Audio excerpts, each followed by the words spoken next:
Hey there, Toddler Tribe. It's a new year. We made it and we're here. And I am so excited to start this new journey with you. If you heard the episode that came out last week, then you know that the next 4 months I will be guiding you chapter by chapter by chapter through my book, Talk to Them Early and Often, which is available for pre-order now and is going to be released, will show up at your door on April 24th of 2026. So this journey starts here, and I could not be more excited to take it with you. And that's actually what today's episode is all about. It's about the journey that led to an amazing person named Barb Wilder Smith writing the foreword for my book.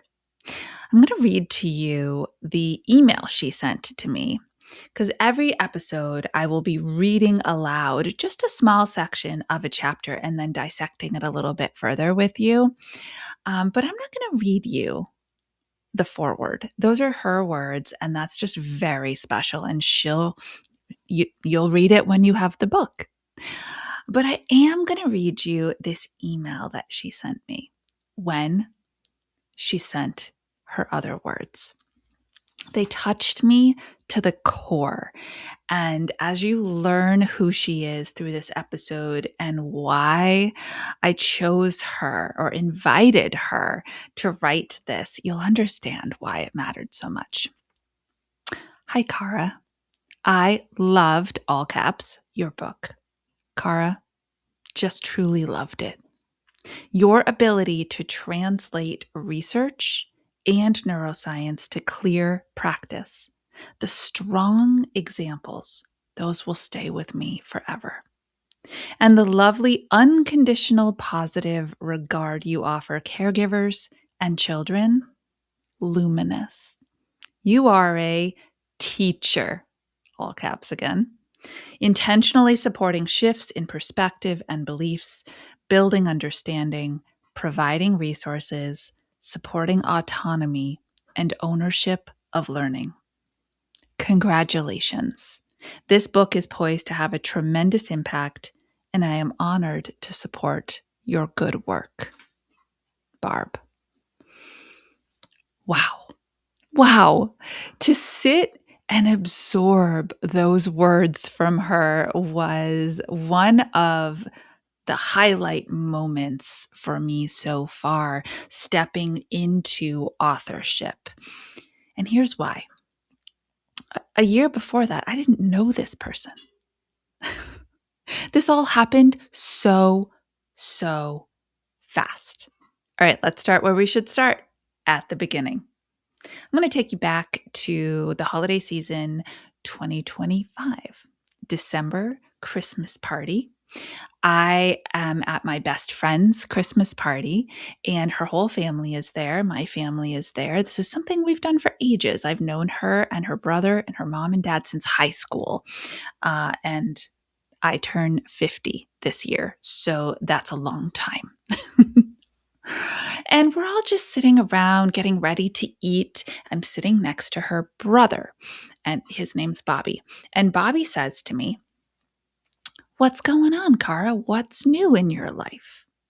Now, I don't know about you, but I typically answer that question with things that are actively happening or have just wrapped up. I look to the past and the present to answer that question. But that day, I know him so well.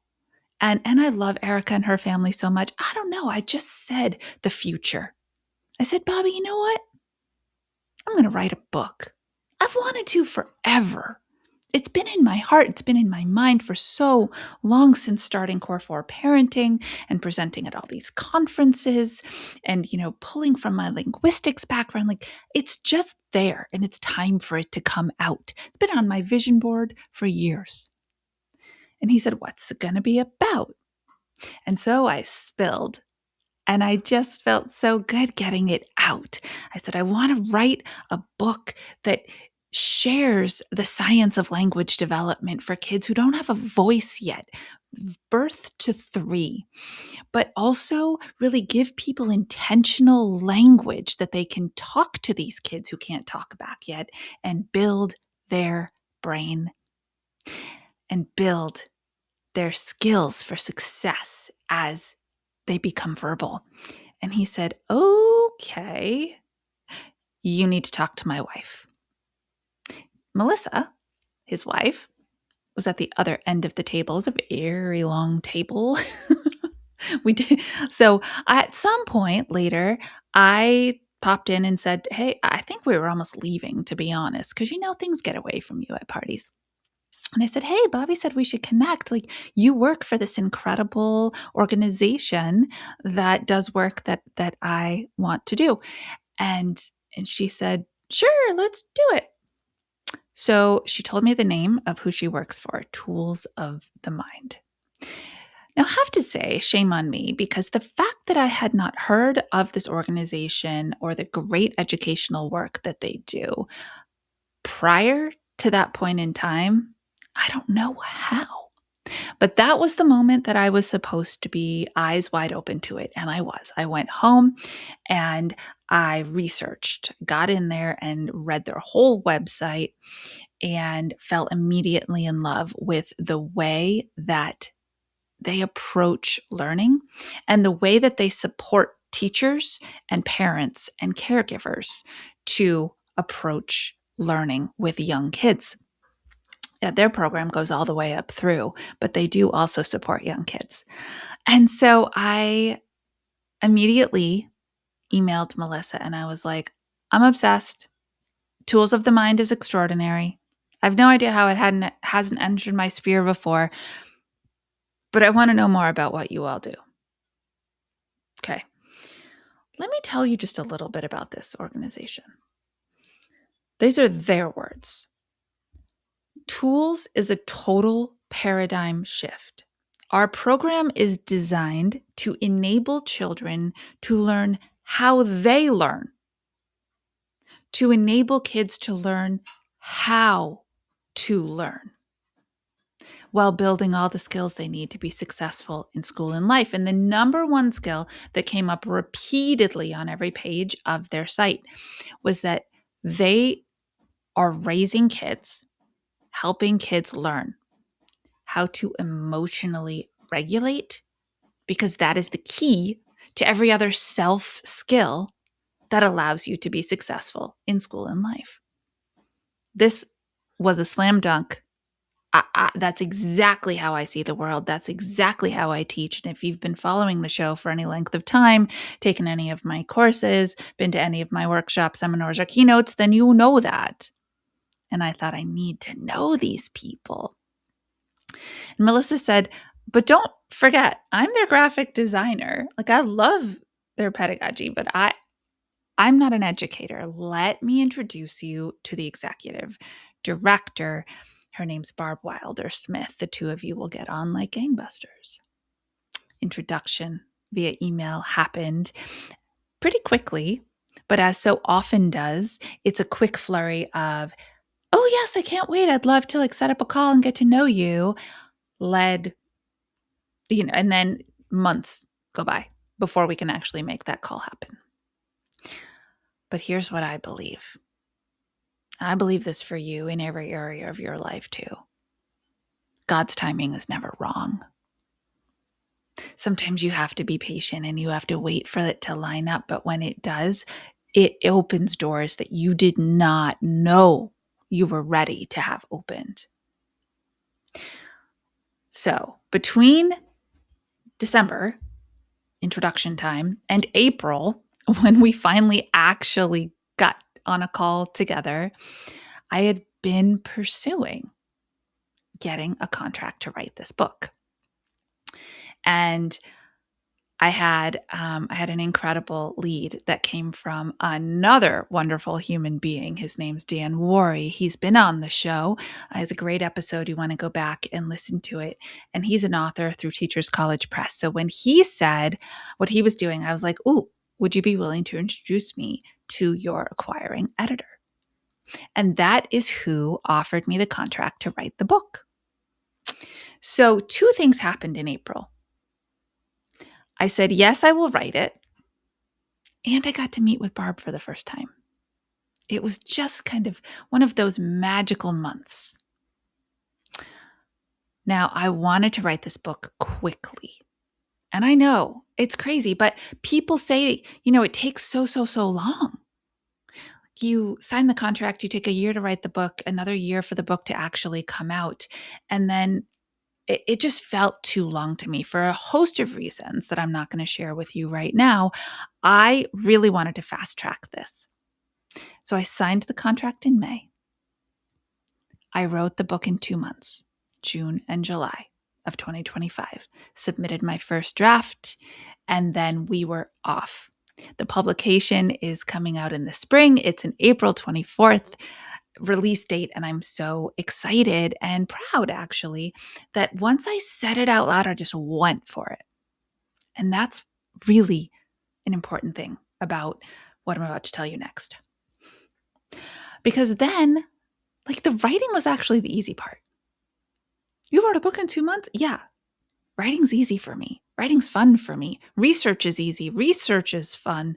Correlating data. I know, going into my nerd space. You know what's hard for me? Asking people for things. And so they said, well, who would you like to invite to write the foreword of your book? I went, what? Okay. My timid side, my cautious side came out. And I sat with it for a minute, and then I decided, wait a minute. I just met the most astounding woman who runs this incredible organization, who is grounded in the same best practices that I care deeply about. Oh my gosh, do you think she would? And there was a lot of fear and trepidation and anxiety around actually sending the email that said, hi again. Essentially, I know we just met, but how would you feel about writing the foreword for my book? And when I hit send on that, I was both excited and terrified, which means, as you all know, that it is exactly the right thing to be doing. It didn't actually take too long for her to answer me with a resounding yes, I would love to, and ask me what the deadline was to submit. And I was blown away. But as I read to you at the beginning of this show, that was just the beginning. That email that she sent with her thoughts around what she had read, with her feedback on how clearly who I was came through the manuscript, and her belief that, I can't even believe it still, this book is poised to have a tremendous impact, really helped me know that every stage of the publishing process that came next is something I could handle, even if it was all new to me. So that's the story of the foreword of the book. Next week, we will dive into the prologue, which is a really fun story as well. And I will read an excerpt from the book itself. So if this is something that's interesting to you and to the tribe who you raise your toddler with, I would love if you would introduce the teachers and other people who are in your toddler's world to the show. Tell them, over the next 4 months, Cara is going to take us step by step through this book that I think can have incredible power in the way that you and I both talk to these kiddos so that we can help them feel more grounded and become confident learners. And then we can expand the show. And together, we can also expand your kiddos' world. You know what to do. Until our next episode, stay mindful and proactive as we transform the toddler years.